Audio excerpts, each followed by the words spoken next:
किस पे भरोसा मिलेगा ना। हाँ बड़े अच्छे हो।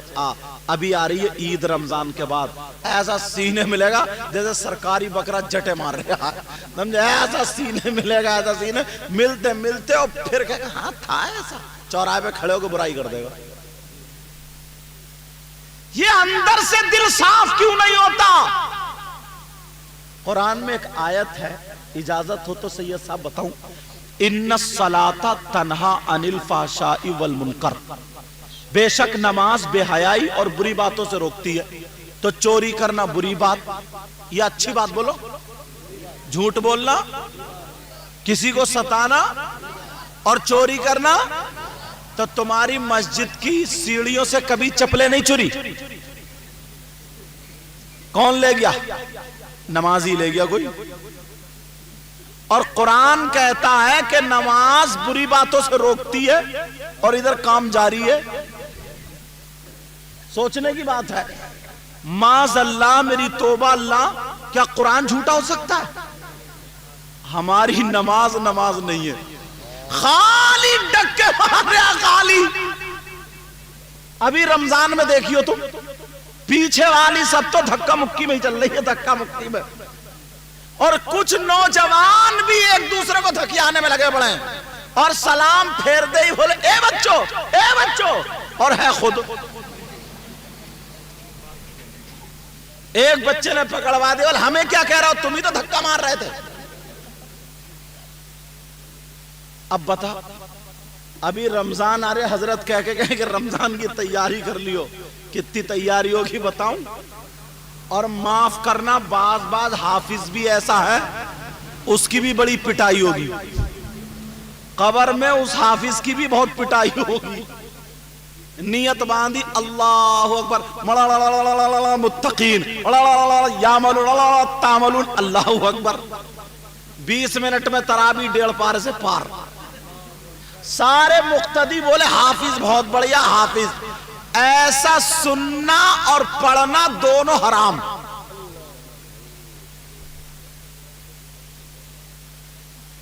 और मुक्तदी कहते हैं यार हाफिज बड़ा अच्छा आया भाई। और अगर उसने हद्र में पढ़ दिया ना, जरा संभाल के पढ़ दिया धीरे धीरे, कहते हैं यार बड़ा थका हुआ हाथ लग गया यार, अब के यार घुटनों में दर्द। 3-4 तरावियों के बाद लोग कम हो जाते हैं, इतना ईमान मजबूत है हमारा। आधे भी नहीं रहते।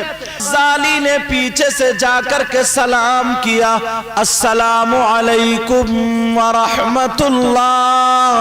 तो आप अपनी गुदड़ी सी रहे थे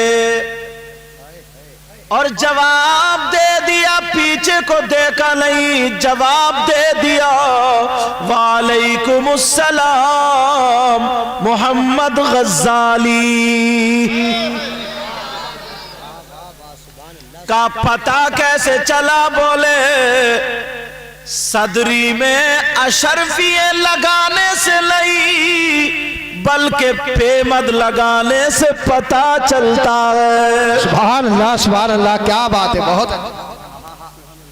आज ले उनकी पनाह, आज मदद मांगू उनसे। जरा प्यार से बोलो पीछे वालों, आज ले उनकी पनाह, आज मदद मांगू उनसे, फिर न मानेंगे अगर कयामत में मान गया। सुभान अल्लाह, सुभान अल्लाह। इमाम गज्जाली कहने लगे मुझे भी यही इल्म चाहिए। तो आपने कहा तुम्हारे अंदर का जो बुत है, शैतान है, जो नफ्स है, इसको मारना पड़ेगा। का वो कैसे? का ऐसा करो, अपने सर पे खजूरों की एक बोरी रख लो और चौराहे पे खड़े हो जाओ और सबको एक एक खजूर दो। जिसको खजूर दो उससे कहो मेरे मुंह पे तमाचा मारे। अल्लाह अल्लाह सारी खजूरें बांट देना पर तमाचा खाते रहना। इमाम गज़ाली फरमाते हैं मैंने ये काम पूरे 3 साल किया। जब 3 साल हो गए, जब पास में आए तो मुस्कुरा करके कहा मोहम्मद गज़ाली अंदर का शैतान जो था वो अब खत्म हुआ। क्या बात बात। धारे तकबीर, धारे रिसालत, मसलके आला हज़रत हज़रत अल्लामा सैयद मुक़ीम रहमान शाही क़िबला सरजमीने बिलक बिचौला। और आज हमारे पास कुछ भी नहीं है मगर फिर भी फटे फिर रहे हैं। कोई किसी को सलाम करना नहीं चाहता।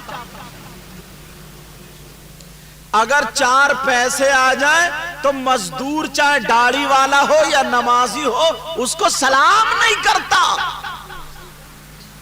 ये मेरे नबी की तालीम नहीं है।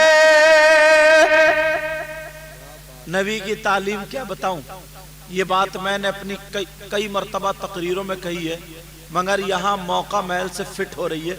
अगर इजाजत हो तो बता दूं। एक सैयद साहब थे आले रसूल, बड़े नेक।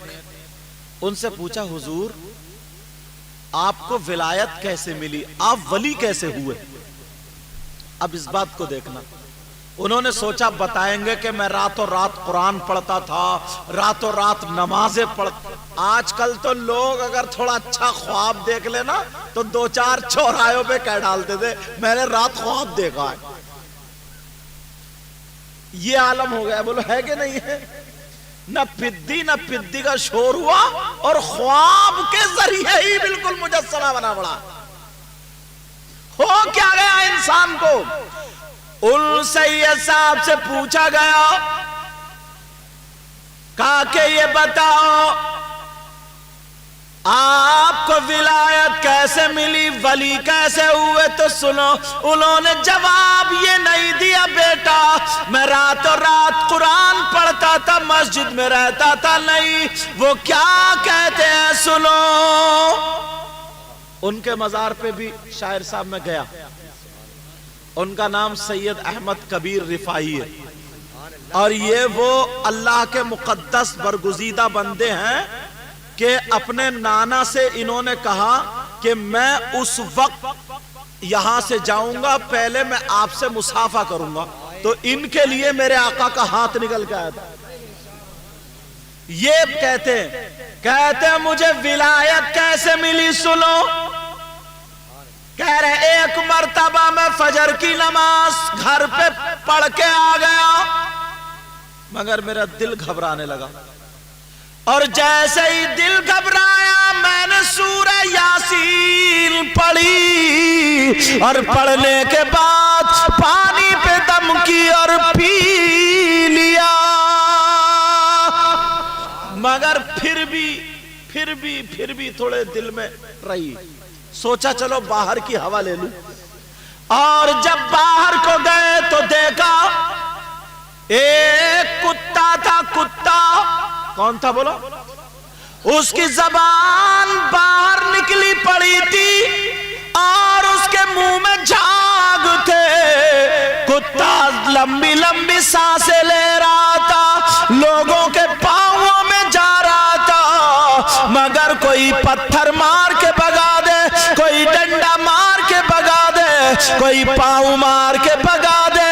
ये आले रसूल कहने लगे वो कुत्ता मेरे पास आया, मैं पीछे को हटा मगर मैंने देखा उसकी गर्दन पे जख्म था और उस जख्म में कीड़े बिलबिला रहे थे। मैं समझ गया कुत्ता परेशान है। ये आले रसूल बोले मैंने कुत्ते को पुचकारा कुत्ता दुम हिलाने लगा, अब कोई इंसान मिल गया। क्या बात है, सुभान अल्लाह। बहुत ये कह रहे हैं क्या बात है, इन्हें पता ही नहीं है क्या बात है। नहीं मतलब ये था क्या ही अच्छी बात है, तवज्जो है ना। अब वो कुत्ता उसके कीड़े बिलबिला रहे। तब बेटा खामोश, सोचा कैसे निकालूं, इधर देखा इधर देखा इधर देखा इधर, तो बारीक तार की एक तान मिल गई। इन्होंने ऐसे करके मोड़ के उसे चिमटी की तरह बना लिया और कुत्ते को हाथ से ऐसे किया तो कुत्ता दुम हिलाने लगा और समझ गया अब कोई मिल गया। ये आले रसूल कहने लगे मैंने उस चिमटी से कीड़ा पकड़ा, बाहर फेंक दिया, दूसरा निकाला, तीसरा निकाला, कुत्ते के सारे जख्म के कीड़े मैंने पीट दिया। कहने लगे कुत्ता ठंडी ठंडी सांसें लेने लगा। फिर बोले बराबर में घास खड़ी थी, दूब घास। कौन सी घास बोलो? दूब। उन्होंने उखेड़ी और झाड़ी और पत्थर पर रखी, कुचली, टिकिया बना ली और टिकिया बनाने के बाद गर्दन पर रख दी और लुंगी से एक चीर फाड़ी कुत्ते की गर्दन में बाल दी।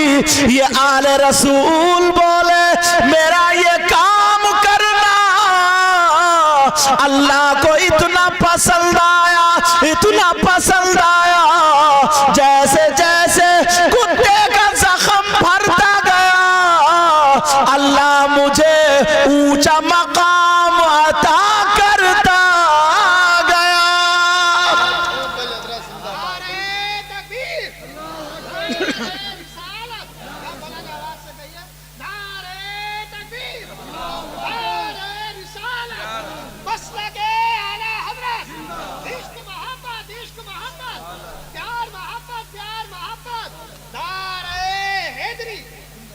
आप जानते हो वो आले रसूल थे, सैयद साहब थे, मगर वो क्या कहते हैं एक कुत्ते की, बेटा आप लाइव सुन लो अब मोबाइल में सुनो, मेरी डायरेक्ट सुन लो।